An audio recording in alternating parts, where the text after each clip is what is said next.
Hello friends, NCERT की दूसरी video है और साइंस की ये पहली वीडियो है।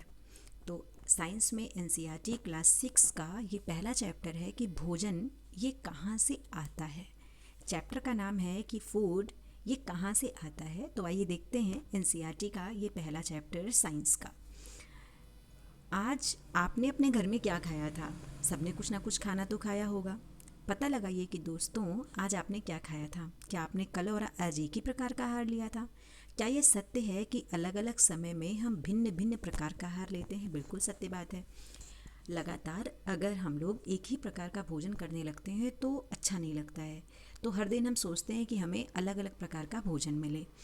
तो अलग अलग प्रकार भोजन विभिन्न प्रकार के खाद्य पदार्थों से बनाए जाते हैं। तो एक एक क्रियाकलाप दिया हुआ है कि विद्यालय में अपने दोस्तों से उन खाद्य पदार्थों की जानकारी प्राप्त कीजिए कि जो वे पूरे दिन में खाते हैं। यदि वे विभिन्न राज्य के रहने वाले होंगे तो उनसे यह भी जानकारी प्राप्त करने का प्रयास कीजिए। अपनी नोटबुक में सारणी की यथासंभव अधिक से अधिक दोस्तों द्वारा खाए जाने वाले विभिन्न खाद्य पदार्थों की जानकारी प्राप्त कर सूचीबद्ध कीजिए। तो ये तो एक क्रियाकलाप है जो बचपन में हम लोग करते थे, अब इसको करने की आवश्यकता नहीं है। फिलहाल जो मतलब की चीज़ है वो देखें कि हम अपने भोजन में हम अनेक प्रकार की चीज़ें खाते हैं। खाने की ये चीज़ें किससे बनी हैं? पके चावल के बारे में सोचो। हम कच्चा चावल लेते हैं, उसे पानी में उबालते हैं। इसे तैयार करने में हमें दो पदार्थों या संगठनों की आवश्यकता होती है। यानी कि जो कच्चा चावल है उसको पक्का बनाने के लिए हमें पानी की आवश्यकता पड़ती है। इस प्रकार से जितना भी कच्चा भोजन होता है उसको पकाने के लिए हमें किसी न किसी चीज़ की आवश्यकता होती है। दूसरी ओर कुछ भोजन तैयार करने में हमें कई संघटकों की आवश्यकता होती है। जैसे यदि हम सब्जी बनाना चाहते हैं तो हमें नमक, मसाला, तेल, बहुत सारी चीज़ों की आवश्यकता होती है। फिर ये दूसरा क्रियाकलाप दिया हुआ है तो इसको भी हम छोड़ देते हैं क्योंकि ये हमारे कॉम्पिटिटिव एग्ज़ाम के लिए इम्पोर्टेंट नहीं है। लेकिन खाद्य व्यंजन और उनकी कच्ची सामग्रियों को देखें तो रोटी चपाती बनाने के लिए आटा और पानी की आवश्यकता होती है। दाल तो एक कच्ची दाल चाहिए, जल चाहिए, नमक चाहिए, तेल चाहिए, वगैरह वगैरह चाहिए। इसके बाद में कुछ खाद्य पदार्थों के चित्र दिए हुए हैं। फिर बात आती है कि खाद्य सामग्री और उनके स्रोत क्या हैं। तो सारणी में सूचीबद्ध कुछ कच्ची सामग्री जैसे फल और सब्जी के स्रोत का अनुमान लगाना हमारे लिए बहुत आसान हो सकता है। ये कहाँ से आते हैं? निश्चित रूप से पौधों से ही तो आते हैं। यानी जहाँ से भी हमको भोजन प्राप्त होता है, इस भोजन को प्राप्त करने में कोई ना कोई पौधा हमारी सहायता करता है। जैसे गेहूँ और चावल का क्या स्रोत है? आपने धान और गेहूँ के खेतों में उनके पौधों की तो अनेक पंक्तियाँ देखी होंगी। हमें अनाज भी यहाँ से प्राप्त होता है। कुछ अन्य पदार्थ जैसे दूध, अंडा, मुर्गा, मछली, झींगा, मांस, ये सब हमें जंतुओं से प्राप्त होते हैं। अब हमें सूचीबद्ध खाद्य पदार्थों और उनके संगठकों के स्रोत जानने का प्रयास करना है। कुछ उदाहरण दिए हुए हैं और हमें इनमें देखना है कि कहाँ से हमें कौन सा सोर्स प्राप्त होता है। जैसे इडली, इडली के लिए हमें चावल, उड़द की दाल, नमक चाहिए और ये चीज़ें हमें कहाँ से प्राप्त होती हैं? पौधों से प्राप्त होती हैं। चिकन करी बनाने के लिए चिकन मसाला, तेल, घी चाहिए तो जो कि जंतु से प्राप्त होता है। तेल और घी हमें पौधों से प्राप्त होते हैं। खीर बनाने के लिए दूध, चावल और चीनी चाहिए, ये भी हमें जंतुओं से प्राप्त होते हैं या फिर पौधों से प्राप्त होते हैं। घी, पनीर और दही का उपयोग संसार के प्रत्येक क्षेत्र में किया जाता है। इसके अलावा कुछ अन्य जंतु भी हैं जो हमें दूध देते हैं। अब हमारे लिए दो चीज़ें यहाँ पर इम्पॉर्टेंट हो गई। यानी जितनी भी खाद्य सामग्री है या तो हमें वो पौधों से प्राप्त होती है और या तो वो खाद्य सामग्री हमें जंतुओं से प्राप्त होती है। तो दो चीज़ें यहाँ पर निकल के आई। तो भोजन के रूप में हमें ज़्यादातर चीज़ें पौधों से प्राप्त होती हैं। तो आइए देखते हैं कि पौधों के रूप में, भोजन के रूप में पौधों के भाग कौन कौन से होते हैं और जंतुओं से क्या क्या चीज़ें उत्पन्न होती हैं। पौधे हमारे भोजन का एक मुख्य स्रोत हैं।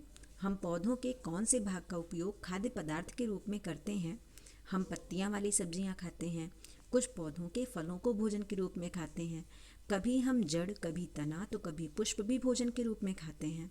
तो कभी सीताफल, जिसको काशी फल कहा जाता है, फूलों को चावल की पिट्ठी में डुबोकर व तलकर पकौड़ी बनाकर खाते हैं। सबने खाया होगा। कुछ पौधे के दो या दो से अधिक भाग खाने योग्य होते हैं। जैसे सरसों के बीज से हमें तेल प्राप्त होता है और इसकी पत्तियों का उपयोग साग बनाने के लिए भी किया जाता है। कभी केले के पौधे के विभिन्न भागों के बारे में आपने सोचा है जिन्हें हम भोजन के रूप में लेते हैं? क्या किसी अन्य पौधे के बारे में सोच सकते हैं जिसके 2 या 2 से अधिक भाग खाए जाते हैं? तो आप सोचिए कि कोई भी ऐसा पौधा जिसके 2 या 2 से अधिक फल, 2 या 2 से अधिक भाग खाए जाते हों। कोई भी ऐसी चीज़ जिसकी पत्तियों का भी प्रयोग कर सकते हों हम, और जिसके फल का भी प्रयोग कर सकते हों। उदाहरण के तौर पर आप सोचिए कि ऐसा कौन सा पौधा है। चलिए अब देखते हैं पौधों के विभिन्न पार्ट कौन कौन से होते हैं। तो पादप के खाने योग्य भाग की बात करें तो सबसे पहले आती है जड़, जिसको नाम दिया जाता है मूल तंत्र। अब देख सकते हैं कि ये जो चित्र है इसमें कई सारे पार्ट हैं। ये जो स्ट्रक्चर आपको दिख रहा है इसे नाम दिया जाता है मूल, और यहाँ तक का जो पूरा पार्ट है इसको नाम दिया जाता है प्राथमिक मूल, और ये पूरा है मूल तंत्र। यानी कोई भी ऐसा भोजन जो हमें जड़ से प्राप्त होता है, जैसे अदरक, प्याज, ये हमें जड़ से प्राप्त होती है। फिर कुछ पौधों की हम लोग पत्तियां खाते हैं, जैसे साग के रूप में हम पत्तियों का प्रयोग करते हैं। कलिका और जो ये पूरा स्टेम दिख रहा है इसको इंटरनॉड के नाम से जानते हैं। जहाँ पर पत्तियां ज्वाइंट होती हैं इसे नॉड के नाम से जाना जाता है। ऊपर वाला भाग इसे तना कहते हैं, और यहाँ पर जो ये लगा हुआ है इसको फल कहते हैं, और ऊपर ये पुष्प है। यानी प्रमुख रूप से कह सकते हैं कि पादप 2 भागों में बटा होता है। एक प्ररोह तंत्र होता है और दूसरा होता है मूल तंत्र। मूल तंत्र में जड़ या वो भाग जो पृथ्वी के अंदर होता है, और प्ररोह तंत्र उसको कहते हैं जो पृथ्वी के ऊपर होता है। अब इसके बाद में भोजन के कुछ रूप हैं और उनके पौधों के भाग हैं, जैसे कि बैंगन। अब बैंगन का भरता बनाना है तो हमें बैंगन चाहिए, मिर्च मसाले चाहिए, तेल, मूंगफली, सरसों, सोयाबीन या कोई भी ऐसा ऑयल चाहिए। तो अगर बैंगन की बात करें तो जो बैंगन होता है ये होता है फल, और जो मिर्च मसाले हम प्रयोग कर रहे हैं ये भी एक प्रकार के फल होते हैं। लेकिन जो तेल, मूंगफली, सरसों, सोयाबीन है ये क्या होता है? बीज होता है। तो इस तरीके से हम देख सकते हैं कि भोजन के रूप में पौधे के विभिन्न भागों का प्रयोग किया जाता है। इसके बाद में कुछ क्रियाकलाप है यहाँ पर दिया हुआ है। फिर दूसरी चीज़ है कि कुछ ऐसे भी चीज़ें हैं जो अपने हम भोजन में प्रयोग करते हैं लेकिन वो हमें जंतुओं से प्राप्त होती हैं। जैसे क्या आप जानते हैं कि शहद कहाँ से आता है? तो ये मधुमक्खियों से मिलता है। मधुमक्खी का छत्ता तो सबने देखा होगा।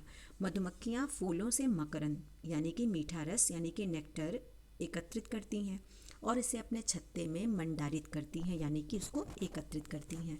फूल और उनका मकरंद वर्ष के केवल कुछ समय में ही उपलब्ध होता है, अतः मधुमक्खियाँ इस मकरंद का भंडारण कर लेती हैं ताकि पूरे वर्ष इसका उपयोग किया जा सके। ऐसे छत्तों को हम लोगों ने कई जगह देखा होगा। फिर बात आती है कि जंतु क्या खाते हैं। इसके पहले जितनी भी बातें हुई ये तो हो गई इंसान लोग भोजन में क्या प्रयोग करते हैं। अब बात आती है कि जो जंतु हैं हमारे चारों तरफ ये क्या खाते हैं। तो आपने अपने घर के आसपास बहुत सारे पालतू पशुओं को देखा होगा और उनकी आप देखभाल भी करते होंगे, जैसे कुत्ता है, बिल्ली है, भैंस है, बकरी है, गाय। तो आपको इसके बारे में बहुत सारी जानकारी भी होगी। हो सकता है कि इनमें से कोई ऐसा जानवर हो जो आपके घर में पला हुआ हो। तो बात आती है ना कि इनको आप खाने के लिए क्या देते हैं। तो इनको तो आपको पता है कि आप इनको खाने के लिए क्या दे रहे हैं, लेकिन हमारे आसपास ऐसे भी बहुत सारे जीव जंतु होते हैं जिनको हम पालते नहीं हैं, जैसे गिलहरी है, कबूतर है, छिपकली है, या बहुत सारे छोटे मोटे कीड़े मकोड़े होते हैं। तो ये क्या खाते हैं, इनके ऊपर भी प्रश्न बन सकता है कि आखिर ये लोग क्या खाएंगे। चलिए देखते हैं। तो यहाँ पर जितने भी जंतु होते हैं इन्हें 3 वर्गों में बांटा जाता है। जैसे पहला वर्ग होता है शाकाहारी। शाकाहारी हम उनको कहते हैं जो केवल पौधे और पादप उत्पाद खाते हैं, यानी कि शाकाहारी में केवल उन्हीं जीवों को रखा जाता है जो केवल पौधे खाते हैं या पौधों से उत्पन्न चीज़ों को खाते हैं। लेकिन कुछ ऐसे भी जंतु होते हैं जो केवल दूसरे प्राणियों को मारकर खाते हैं, यानी जो पौधों को नहीं खाते हैं बल्कि उन जीवों को खाते हैं जो पौधे खाते हैं। तो ऐसे जीवों को नाम दिया जाता है मांसाहारी। इसके अलावा कुछ ऐसे भी जीव होते हैं जो दोनों चीज़ें खा सकते हैं, यानी कि जो भोजन भी खाते हैं, जो पौधों के ऊपर भी जो चीज़ें मिलती हैं उनको खाते हैं, या जो जानवरों से चीज़ें मिलती हैं उनको भी खाते हैं, या जानवरों को भी खा लेते हैं। ऐसे जीव को सर्वाहारी, ओमनिवोरस की कैटेगरी में रखा जाता है।